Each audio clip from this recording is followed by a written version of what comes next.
Okay, we're ready to begin with Montana. As a courtesy to your fellow media and team participants, please silence your cell phones.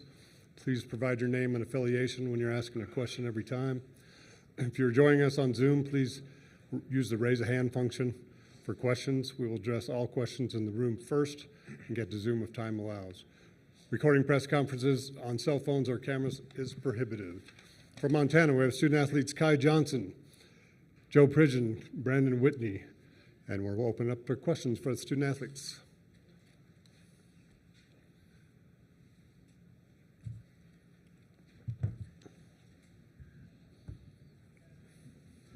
Kyle Hansen, KPAX TV and Montana Television Network. I guess just for all three of you guys, first time experience in March Madness of the tournament. Brandon, we'll start with you, being here for 5 years. Just has it sunk in yet now that you're here in Denver and going through all the motions? Yeah, this is what I dreamt of when I was younger, to be in this position. I tried to do it for 4 years before this and finally got it this year. And I think it's settled in. Yeah, man, to go off that, it's just everybody's goal when they play college basketball is to get to the NCAA tournament, to be here. So, it's just a dream come true. So. Yeah, like he said, dream come true. I came to Montana to get here, and now we're here. I don't know if it's settled in yet. I haven't seen the court, but it's big time for sure. Right there. Hey, Kyle Newman from the Denver Post. This question's for Brandon. What led to this build-up to get here? Obviously, you mentioned the last few seasons, wanting to get to this stage. What enabled this team to get over the hump, win the conference, and get here? I would say that this whole thing started in the offseason. We had a bunch of different guys from different places come in this year, so we had to get everybody on the same page. And just coming together and talking to each other. The coaching staff did a great job of challenging us every practice. And, yeah.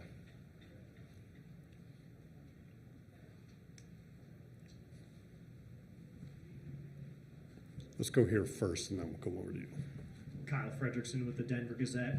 For any of you three, just curious your thoughts on John Tonje with Wisconsin, one of the better players in the country the second half of the season. Just what will be the challenge in defending him? Brandon, you want to take that first, or would you rather take it? Kai? Yeah, I'll take it. Okay, Kyle will take it. Yeah, he's a great player. We know that. We've played a lot of great players this season. We know it's not an individual effort. It's a team effort, helping stop him. So just not leaving our guys out on the island, whoever it may be guarding him, just making it a team effort to stop him and stop his attacks at the rim. Right here. Kai, when you look at that first game against Oregon back in November, obviously that was a Big Ten team as well, but the team has changed drastically in the last 5 months. Where would you say you've seen this program grow the most from the last time you saw a Big Ten team to tomorrow night? Yeah, like you said it. We're not the same team we were back then. I think, for one, we didn't have Malik Moore. We didn't even think he was playing this season. So having him's huge. But just as a team, we've changed how we run our offense, how we share the ball, and how we play defense together, and not just individually. So I think as a collective, we've just grown tenfold since then, and we're a completely different team. So we're excited to play another Big Ten team for sure.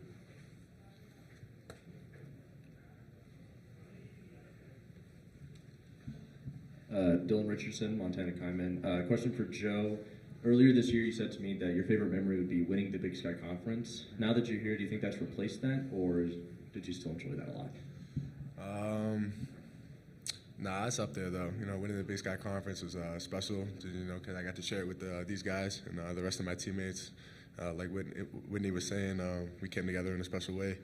And we were able to put it together, having 9 new faces. So, that's probably still my best memory. But this is definitely up there.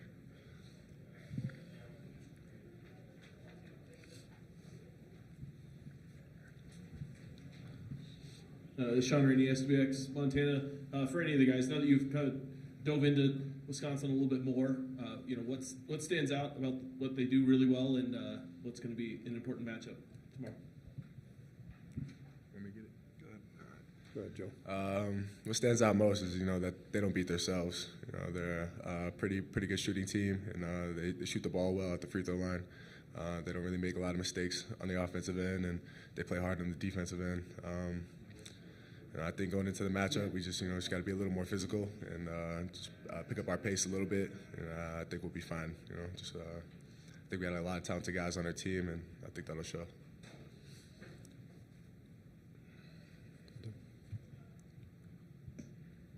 Kyle Newman with the Denver Post again. Hey, what does Coach Travis bring to this program? What are kind of some characteristics of his coaching style, his approach that has led to the success, not just this year, but in his tenure overall? You got that, Lee. Travis is a great coach. He's had a lot of experience. He's been here before, and I think he's brought that onto this team. His intensity every day, on the court, off the court, and just letting us know what it takes to get to this point. And I think he did a really good job of that today. A little bit to that. A lot of stuff off the court. He cares about his players. He takes the extra time to get to know people individually, what they need. Me personally, I came from Boston, Massachusetts, across the country, out to Montana, and, he's able to make me feel right at home. So, I think he takes his job just as serious off the court as he does on the court. I think that translates.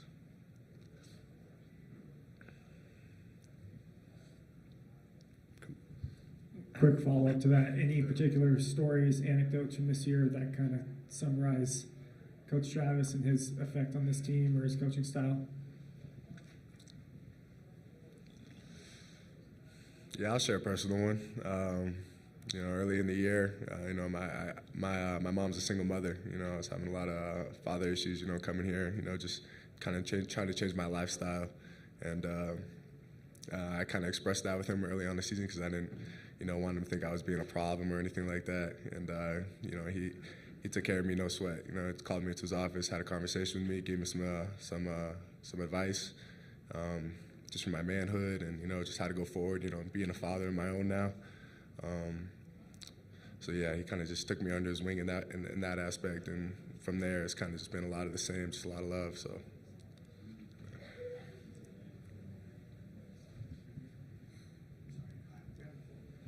Kyle Hansen, MTN again. Brandon, the two losses in conference early on when it was Idaho State and Northern Colorado, teams in the past few years haven't quite been able to bounce back, or there's been, one win, one loss in conference play. What did you think of, why was this group able to maybe overcome some of those losses, especially, you guys talk about that Idaho State loss a lot, and then from there it was 14 out of 15 wins for you guys? I think overall we're just a tougher team than we were last year. After that game, we kind of had a conversation, and ever since we had that conversation, I think all the guys took it the right way and put it onto the court, and we've just been on the roll since then.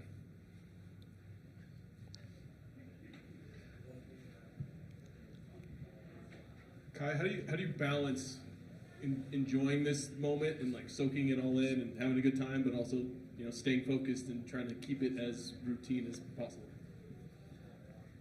Yeah, I think when we're not doing any team stuff, it's easy to hang out with the guys and keep it light and kind of soak it in and be like, we made it to our goal. But then when it's film or practice or we're in the locker room, we're locked in because we know that we're still playing and we want to win. So I think it's easy for us, and I think that's why we're so good is we enjoy each other off the court and have a good time and like to hang out with each other. But then when it's go time, and everyone kind of knows that. Anything else for our student athletes? Okay, we'll dismiss them at this time. Thank you, man. Thank you.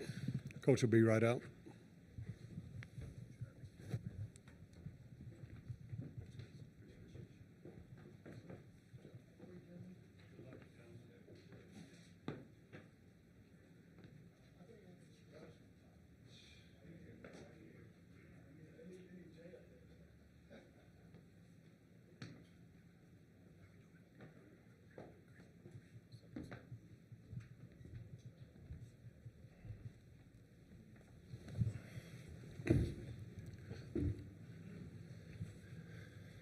For Montana, we have Coach Travis DeCure. Coach, thank you for coming. We'll open it up for questions.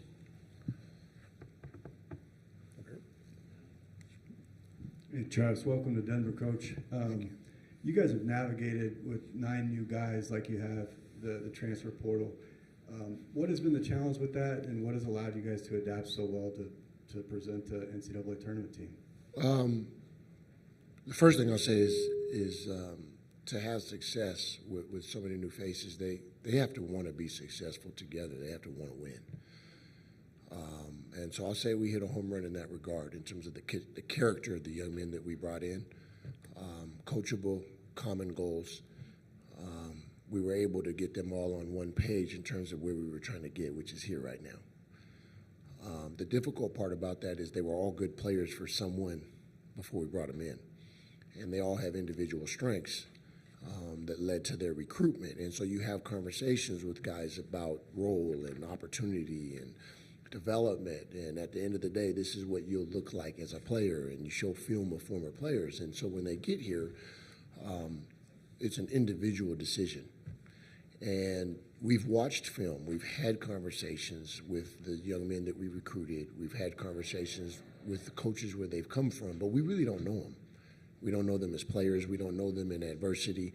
So we have to get to know them. And the difficult part for us this year was we didn't become a team until January. And we weren't healthy. We had a lot of injuries. So with guys not playing together, not practicing together, we didn't have great chemistry. They had chemistry off the court. They all liked each other. You'd see them coming and going from facility with someone different each time that wasn't always their roommate. So I knew we had a chance, but we needed time. And so we found ways to win games, even though we weren't a good basketball team.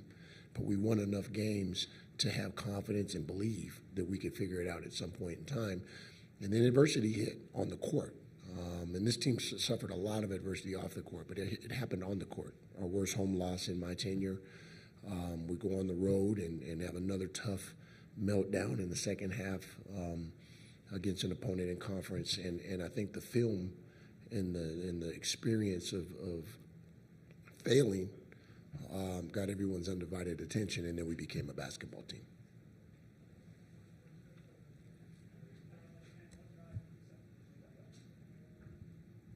Kyle Hansen, K-Pax, Montana Television Network. Coach, just being here, and when you see a guy like Brandon Whitney be here finally, right, oh so close, 5 years, as you talked about how rare that is, just speak to, getting a chance to see him in this environment and just the way he's helped lead you guys to the tournament this season. It's what it's about. Brandon Whitney stands for what college basketball once was.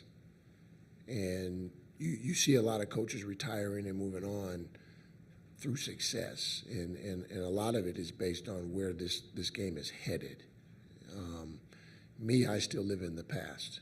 I still believe in program as opposed to teams. I still believe in the development of a young man. I still believe in graduating 100% of my young men. And so that culture, I think, is a part of the reason that Brandon stayed with us. The hard part, which is why I respect Brandon as much as any player I've ever coached, is that his role changed. We brought in a lot of talent. And for a young man that has averaged 10 points a game and shot 50% from the floor for 4 consecutive years, to look up and know that he's going to get fewer shots and have the ball in his hands less than he has for the previous 4 seasons is tough. And to see him commit to that and come back when he knows that he could have done other things. He could have left for money. He could have left for maybe somewhere that might have a system that allows him to do the things that he wants to do for the entire game as opposed to portions of the game. He didn't do that because he wanted this. And to see a young man in his 20s commit to something that's not guaranteed is hard to find these days, right? Most of the kids on our team they cook with a microwave.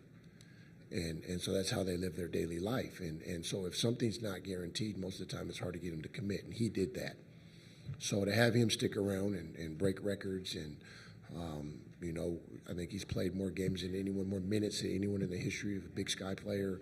Things like that will stick and show longevity, I think, is important for college basketball. He stands for what college basketball is supposed to be about.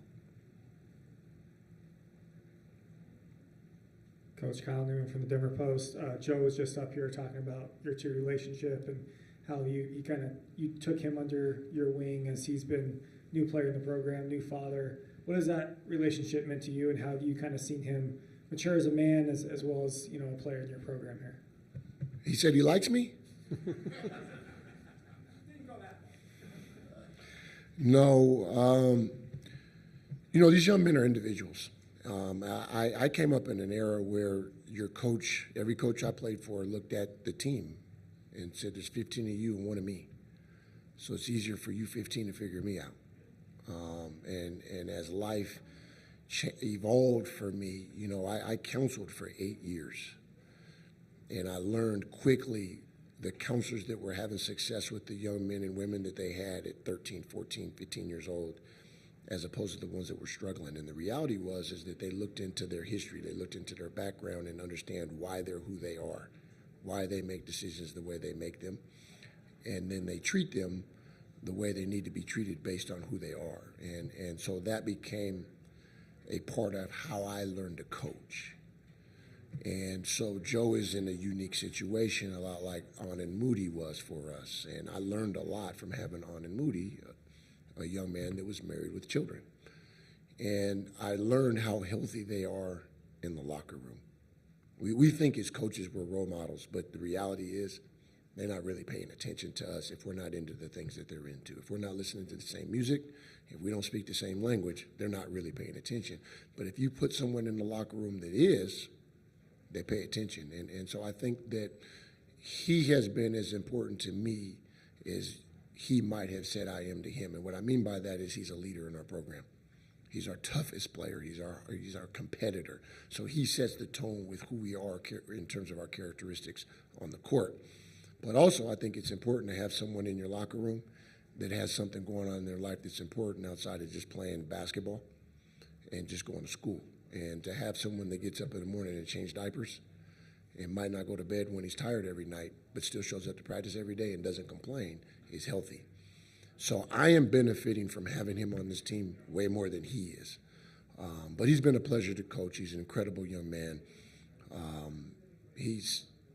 Once again, I'm going to say the same thing I said about Brandon Whitney, is he stands for all the things that you want college basketball to stand for.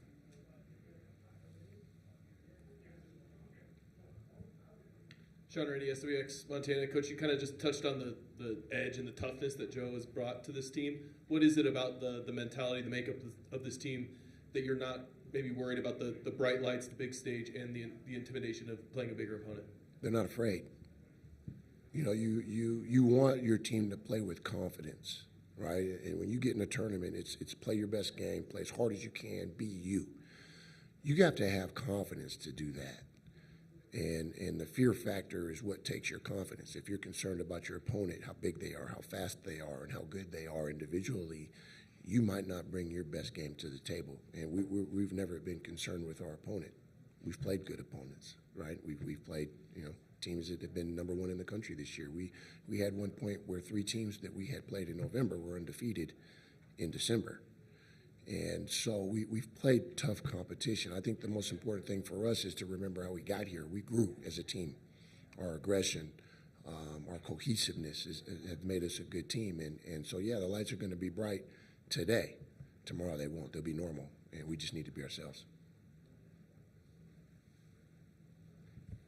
Let's go back there, and then we'll come to you next. Dylan Richardson, Montana Kaiman. Coach, you guys haven't played since Wednesday, and Wisconsin played just this last Sunday. I asked the question of rest versus rust. How do you think you guys will respond? I like the schedule for us because I feel like we're on a normal schedule, really, you know, in it's Thursday game. So our preparation this week was just like a conference game, right? Monday, we get after it pretty tough. Tuesday, tone it up. Wednesday, clean it up.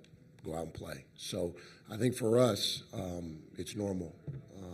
For them, you know, I think you can flip it and say there's an advantage. They're fresh. They're fresh in terms of they've been in combat mode, right? And they haven't had a celebration and a relaxation, and so maybe they kept their edge. We need to find it and make sure ours is still there from the time off and the water showers. And so you can find an advantage for either team. I think it's just whoever is focused, confident, and probably gets off to the best start in those first 4 minutes probably sets the tone. We're here. Paul Klee, the Denver Gazette. Coach, you mentioned that coaches have been moving on and retiring because of where the game's headed. Do you think with that unknown of what roster you're going to have coming back next year, that there's going to be some type, not specifically for you, but for a lot of coaches, there's going to be more incentive to maybe look at other jobs because you don't know for sure what team it is coming back for you? I think that would lead, if you're thinking that way, and obviously that's a negative thought process, I think you're leaning more towards retiring or moving on to something else more so the next job, because if you take another job, you're more likely to have to fill more spots than you would if you stay where you're at, right? And so, last spring, summer was the toughest spring, summer I've ever had. It was the most recruiting we've ever done. I can't recall any time off until August, which was 3 weeks right before school starts, and all the guys were on campus, right? And so it's hard. This thing is gotten very difficult. A place like Montana, we fundraise in May, so a lot of coaches that they take vacation in May, right after the guys, during finals week or the week after finals. We don't do that. We work through May. So it gets difficult on us a little bit, but when you're trying to win and you believe in winning and you enjoy what you do, the wear and tear is worth it. And so for me, I don't see it that way, but I do see a lot of guys walking away or talking about walking away.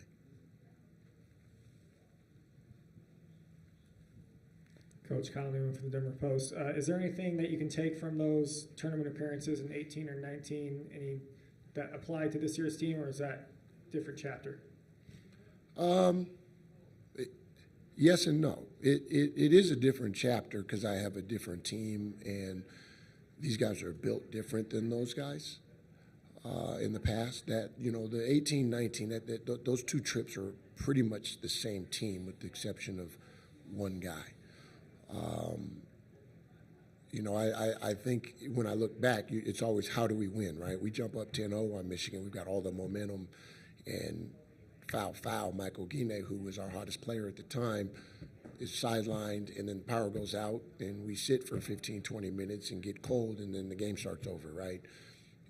So you look hindsight, well, what could I have done? Maybe you let it rip. Maybe a guy picks up 2 fouls, you just leave him in the game. What are we saving them for? Let's go. So the only thing I would carry over from back then is let it rip. There won't be any second thoughts during this game tomorrow. Let's go here first, and then we'll come back to you. Kyle Hansen, MTN. And I guess in that vein, Coach, when you look at Wisconsin, you played a Big Ten team earlier this year in Oregon. Kai mentioned earlier that team for the Grizzlies was way different then than it is now, a completely different team. So as you look at Wisconsin, what kind of stands out, and how do you like the matchup with the way your current team looks? I think they would say the same thing. I think their coach is going to sit here and say that they're a different team than they were in November and December too, right? When you look at stats and things like that, I think we are different than what they've seen. The Big Ten, they play a different style of basketball. There's not a lot of shooting on the floor. There's probably 1 or 2 good shooters on the floor for most of the teams. Defensively, the way they play, it's just a different style of basketball. So I don't know. I'm not 100% sure. I know this. I know they're a good defensive team. I know that they don't beat themselves. And it's typical to what you'll find in the top half of the Big Ten every year is they're well coached and they play a certain way. They're going to guard the ball screen this way. They're going to guard the off-ball screen this way. They're going to guard you out of bounds this way. They're going to be physical, and they're going to rebound the ball, not turn it over, and go down and get a good shot for their best player. And they're going to do it for 40 minutes, and it's our job to figure out how to get them out of rhythm and keep them from getting the shots that they want, and get good shots for ourselves, which is very difficult to do because they're one of the top defensive teams in the country. So, it's a good basketball team.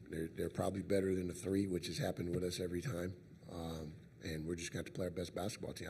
I think the team that shows up and plays is the closest to playing their best basketball wins tomorrow. Coach, there's going to be a lot of people watching Montana perhaps for the first time. What do you hope, win or lose, they take away from watching the Grizz? I hope that they walk away with a lot of respect for our program. I feel like this program has earned respect for 50 years. You're talking about 2 Hall of Fame coaches, Judd Heathcote, Mike Montgomery. You're talking about guys like Blaine Taylor, Stu Morrill, Wayne Tinkle, Larry Kostoviak that moved on, become all-time winners coaches at new places. So the University of Montana has been a staple in college basketball for 50 years, and nobody talks about it. And so for us, every time we get on the stage, it's an opportunity to earn that respect and demand that respect. And so we just need to go out and play good basketball and create that conversation, because all those people I just named deserve respect in terms of their impact on college basketball nationally, and it's never discussed. And so it's my job, while I sit in this seat, to create that narrative and sustain it, really. And so we've got to go out and play good basketball for that to happen. Coach, as a follow-up to that, Riley Corcoran, Grizzly Radio Network. Significant this year that you became the all-time winningest coach at Montana. And for you, talking about the coaching tree that you just described, what's the significance for you of being able to represent that coaching tree of being now the all-time winningest coach here at your alma mater? Just continued opportunities. It's just another chance on the big stage to go out and perform and represent all those guys I just named. That's my job, right? And I tell my guys all the time, your job is to make the players before you proud. Is anyone that's ever put on a uniform for the University of Montana, when they turn on the TV and watch a game, they should be proud when they're done watching you play, win, lose, or draw. And that's my job as a coach, is the guys I just named, when we're done tomorrow, whatever the score is, it's my job to have them stick their chest down and be proud of University of Montana basketball when the game is over. Anything else? Okay, thank you for your time, Coach. Thank you.